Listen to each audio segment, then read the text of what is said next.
Bisa kok. Nah, untuk membahas itu semua nanti ada narasumbernya yang terpercaya yang bisa memberikan kamu solusi gimana sih caranya kok bisa beli rumah padahal gaji cuma 5 jutaan. Mikirnya, alah nggak mungkin lah gitu, soalnya gaji cuma 5 juta. Tenang sayang, sekarang ada solusinya. Jadi, untuk membahas itu semua, hari ini kita sudah kedatangan tamu atau gue sudah mengundang langsung ahlinya untuk memberikan solusi kepada kamu bagaimana mendapatkan properti dengan sesuai dengan gaji kamu. Kita langsung aja sambut. Halo Mas Aulia Akbar CFP. Mas Aulia Akbar ini sebagai financial educator dari lifepal.co.id ya. Nah Mas, aku mau sebelum kita ngobrol-ngobrol tentang topik kita yaitu beli rumah dengan gaji 5 jutaan. Mau dong sedikit dijelasin tentang Lifepal ini apa sih gitu loh. Mungkin banyak property people di rumah yang belum tahu. Ya, property people, Lifepal itu apa sih? Lifepal merupakan marketplace asuransi terbesar di Indonesia. Jadi di sini, di situs lifepal.co.id, property people bisa melakukan komparasi terhadap produk-produk asuransi. Baik itu asuransi jiwa, asuransi kesehatan, asuransi mobil, dan lain sebagainya. Kita juga menyediakan konten berupa artikel, infografik dan lain sebagainya yang tujuannya adalah untuk edukasi keuangan. Oke. Nah itu juga ada riset yang berkaitan tentang makroekonomi, investasi dan lain sebagainya, Mbak. Wow, jadi sebenarnya platform Lifepal ini merupakan platform yang sangat menarik dan sangat berguna dan sangat mengedukasi khususnya untuk orang-orang yang seperti gue yang nggak bisa mengatur keuangan gitu kan. Nah, tujuan itu Lifepal itu apa sih? Ya, sebetulnya dengan membangun platform seperti ini. Oke ya, selain sebetulnya karena kita untuk membantu masyarakat juga untuk memilih asuransi yang tepat guna, kita juga mengedukasi masyarakat agar lebih cerdas seputar keuangan ya, dan mereka juga tidak salah dalam membuat keputusan-keputusan yang terkait finansial, termasuk beli rumah. Ya. Betul sekali. Nah, termasuk beli rumah itu tadi. Kita sudah mulai masuk nih, property people, ke topik yang sudah kalian tunggu-tunggu, yaitu khususnya buat kamu yang gajinya kira-kira 5 jutaan, kira-kira bisa nggak sih Mas punya rumah? Nah, langsung ke pertanyaan pertama deh kalau gitu. Seberapa, kalau misalnya gaji 5 juta, logikanya mau beli rumah dengan cara instan atau sesuai dengan yang kamu mau dan impikan memang agak sulit. Namun ada solusinya yaitu dengan cara-cara dan kiat-kiat yang tahu ya Mas Akbar, bener gak? Nah, seberapa penting sih Mas mengatur keuangan di tengah pandemi ini? Sebenarnya kalau bisa dibilang penting atau tidak, baik di masa pandemi atau tidak, jawabannya adalah sangat penting ya. Karena mengatur keuangan, merencanakan keuangan tujuannya adalah untuk kita merealisasikan tujuan-tujuan finansial kita atau cita-cita kita dalam jangka waktu pendek, menengah, atau jangka panjang ya Mbak ya. Jadi yang jadi permasalahan sekarang banyak anak muda atau milenial yang memang mereka nggak punya dana darurat. Jadi dana darurat itu tujuannya untuk apa? Jadi untuk ibaratnya kita sekarang kehilangan pekerjaan nih Mbak ya, kita kehilangan penghasilan. Nah dana darurat itu yang akan menyelamatkan kehidupan kita dalam beberapa bulan ke depan. Nah jumlahnya dana darurat akan disesuaikan dengan pengeluaran kita. Ibaratnya dia adalah seorang single gitu, nggak punya tanggungan. Let's say punya dana darurat setara dengan 3 kali pengeluaran bulanan, it's okay. Tapi kalau dia sudah punya istri, sudah punya anak dan lain sebagainya, apakah cukup dengan 3 bulan? Tentunya enggak kan. Nah belum selain dana darurat ada lagi masalah kesehatan tabungan atau arus aset lancar ya. Kebanyakan kita juga merasa punya tabungan, tapi ternyata tabungan kita jauh dari batas ideal gitu ya, masih di bawah 15% dari total kekayaan bersih kita. Terus selain itu juga masalah investasi gitu ya. Investasi kita mungkin ngerasa kemana ya duitnya mau kita investasikan, kita masih nggak tahu. Akhirnya kita jadi kurang investasi dan kita kurang memprioritaskan masa depan kita. Dan yang terakhir tentunya mengenai asuransi ya. Jadi banyak orang-orang anak-anak milenial juga gitu maupun Gen Z yang memang belum paham apa itu proteksi. I see. Kalau boleh tahu nih, baiknya perhitungan dari gaji untuk segala macam pengeluaran cicilan rumah, udah gitu dana darurat seperti itu, kira-kira berapa persen sih persentasenya? Oke. Jadi gaji kita mungkin 5 juta gitu. Kalau misalnya penghasilan kita 5 juta juga ya maksimal banget 1,75 gitu ya. Lebih dari itu ya otomatis kita hidupnya bakal terdowngrade gitu, gaya hidupnya terdowngrade, kualitas hidupnya bakal terdowngrade, dan kita bakal susah untuk memenuhi kebutuhan pokok kita dan yang lainnya ya. Nah, tapi kalau dana darurat itu sendiri tadi yang saya bilang ya, kalau single let's say 3 kali pengeluaran bulanan cukup. Sudah nikah belum punya anak 6 kali pengeluaran bulanan saya rasa cukup. Kalau sudah punya anak, saya rasa ya 12 kali pengeluaran bulan. Apalagi sekarang pandemi ya Mbak ya, banyak resiko orang kehilangan pekerjaan, banyak resiko orang yang penghasilannya dipotong gitu ya. Iya betul. Kurang lebih seperti itu. Jadi resiko bisa dikurangi sebesar mungkin dengan perencanaan dan strategi keuangan yang baik. Nah Mas, kita langsung meluncur aja nih karena sudah banyak banget pertanyaan-pertanyaan dari Property People ke sosial media rumah123.com. Para di Wijaya mau tahu dong biar termotivasi gitu. Motivasi itu kali Mas, kalau gajinya segitu bisa beli rumah apa enggak? Rumah gimana ya? Nah kalau tadi saya bilang gaji boleh 5 juta, tapi penghasilan boleh dong lebih di atas 5 juta ya. Masih ada penghasilan sampingan dan lain sebagainya. Intinya gini, kalau mau termotivasi beli rumah, kita tentuin dulu ya targetnya, tujuan finansial kita adalah punya rumah. Kapan mau punya rumah? Tahun ini? Tahun depan? Atau kapan? 5 tahun lagi? 6 tahun lagi? Atau kapan? Kita harus ada timeline-nya di sini ya. Nah, ketika ada timeline-nya, kita tahu waktunya, oh ternyata 2 tahun lagi nih saya harus punya rumah. Saya punya 2 tahun lagi untuk apa? Untuk mengumpulkan dana untuk bayar DP. Ya. Nah, ketika kita ngumpulin uang untuk DP rumah itu sendiri, kita bisa taruh uangnya itu di instrumen investasi ya. Jadi instead of tabungan rekening biasa yang bunganya mungkin cuma 1% belum dipotong sama biaya administrasi atau pajak dan lain sebagainya, kita sisihkan itu ke investasi ya. Betul. Itu dia pertanyaan dari Tara di Wijaya.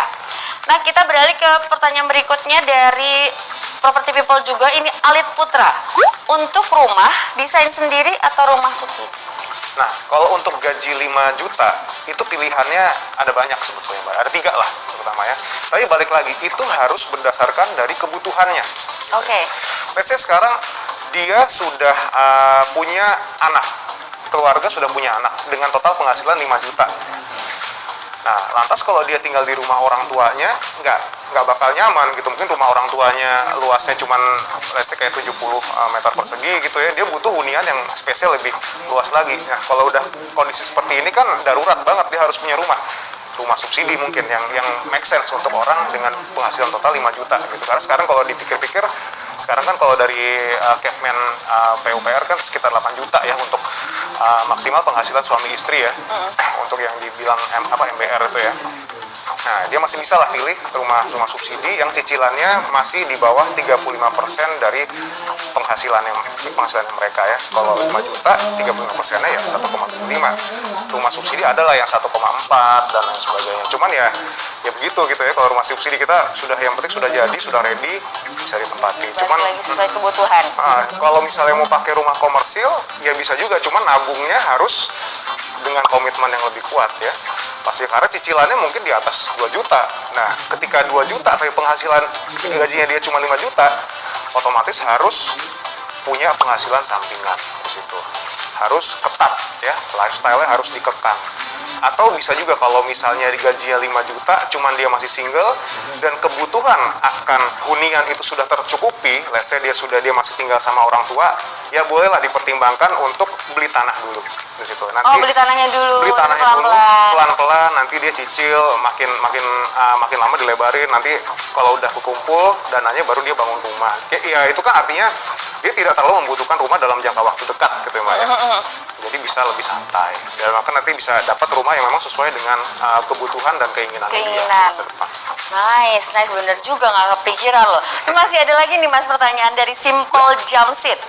Apakah pengambilan tenor yang lama dalam kurun 10 tahun ke atas itu sesuai dengan milenial supaya seandainya kita KPR, kita masih tetap bisa ngikutin lifestyle plus investasikan uang kita ke instrumen yang lain? Mohon arahannya. Oke. Dengan pengambilan tenor yang lama, pastinya kan cicilan akan lebih rendah ya Mbak ya. Iya. Nah, mungkin itu bisa digunakan untuk mengatasi ini. Kalau misalnya sekarang gaji 5 juta, kayak tadi saya bilang, maksimal cicilannya 35% dari 5 juta itu sendiri ya. Kalau dengan tenor yang panjang, dia masih masuk range-nya di antara 35% atau di bawahnya itu, ya go ahead gitu ya. Dengan itu cicilan kita masih terkontrol, kita bisa investasi, kita bisa mengalokasikan dana untuk tujuan-tujuan kita masa depan. Misalnya dia ntar tahun depan mau nikah, dia bisa nyicil 10% dari gajinya untuk nabung biaya pernikahan. Terus nanti dalam waktu 5 tahun ke depan dia mau ngapain lagi. Jadi bisa jadi opsi gitu ya. Cuman tapi balik lagi ini soal kebutuhan ya, kalau tadi saya bilang, apakah memang pada saat itu Anda harus beli rumah gitu? Belum tentu kan. Kalau memang dia secara kebutuhan akan hunian itu memang sudah tercukupi untuk saat ini, mungkin dia butuhnya yang lain gitu. Tapi kalau memang mereka butuh, dia punya alasan yang kuat untuk beli rumah. Let's say saya mau punya rumah dulu sebelum saya menikah agar anak saya bisa dapat warisan nantinya, silahkan gitu, ambil tenor panjang. Sementara dan jangan lupa juga untuk riset ya, mungkin di rumah 123 ya, di portalnya cari-cari rumah yang sesuai dengan yang harganya masih masuk gitu ya, dan memang sesuai dengan penghasilannya ya. Oke deh, satu lagi pertanyaan nih dari sosial media rumah123.com. Adisti Francisca. Katanya generasi milenial nggak mungkin bisa punya rumah. Apa masih mungkin punya rumah? Apalagi gaji cuma 5 juta. Apa yang harus dikorbanin? Oke, baiklah. Kalau ditanya apakah masih mungkin punya rumah, saya kemarin browsing nih Mbak ya, di rumah 123 tuh banyak banget kayak rumah-rumah masih under 300 juta Iya, gitu. kan? Dan menurut saya kalau secara perhitungan itu masih masuk gitu loh ya. Masih masuk, event itu adalah rumah komersil masih bisa lah orang dengan gaji 5 juta untuk dia punya rumah di situ ya. Nah, cuman yang kita harus tahu adalah larinya kemana gitu uang kita selama ini gitu. Kalau emang gaji 5 juta dibilang kurang cukup gitu. Oke, baiklah, saya kasih simulasi begini deh. Anggaplah memang dari gaji 5 juta cicilan 1,75 gitu ya. Kita masih punya 50% dari gaji kita atau 2,5 juta untuk biaya hidup. Ya. Biaya hidup let's say apa? Biaya makan. Anggaplah kayak satu minggu 400.000 lah kayak gitu ya, kali berapa minggu, 4 minggu 1,6 gitu. Maksudnya kita masih bisa beli dari uang segitu, kita masih ada bisa buat beli pulsa, bisa buat transportasi dan lain sebagainya gitu. Nah, itu kan juga 1,7 kan 35% gitu. Nah, kita juga masih ada sisa untuk kita investasi atau kita bayar premi asuransi dan lain sebagainya. Nah, yang kadang-kadang bikin kita jadi berasa bokeh atau gaji kurang itu mungkin dari lifestyle-nya Mbak. Jadi ya, mungkin kita kebanyakan jajan gitu ya. Waktu dulu, apalagi waktu sebelum pandemi, mungkin ada yang sering traveling kemana-mana. Tanpa nggak disadari gitu, biaya traveling kita bisa 2 kali gaji kita gitu. Itu kan bahaya ya kalau kayak gitu ya. Uang kalau dipakai buat hal-hal yang kebutuhan gaya hidup akan nguap begitu aja. Lain halnya ketika kita investasikan gitu ya. Itu dia. Wah, tepuk tangan dulu dong buat Mas Akbar. Aku jadi banyak dapat istilahnya dapat knowledge mengenai cara mengatur keuangan. Nah, khususnya untuk para property people udah tahu dong jawabannya. Kalau misalnya kamu punya gaji 5 juta, udah nggak nanya-nanya lagi, aku bisa dapat rumah apa enggak? Gue bisa beli rumah nggak ya gaji gue segini?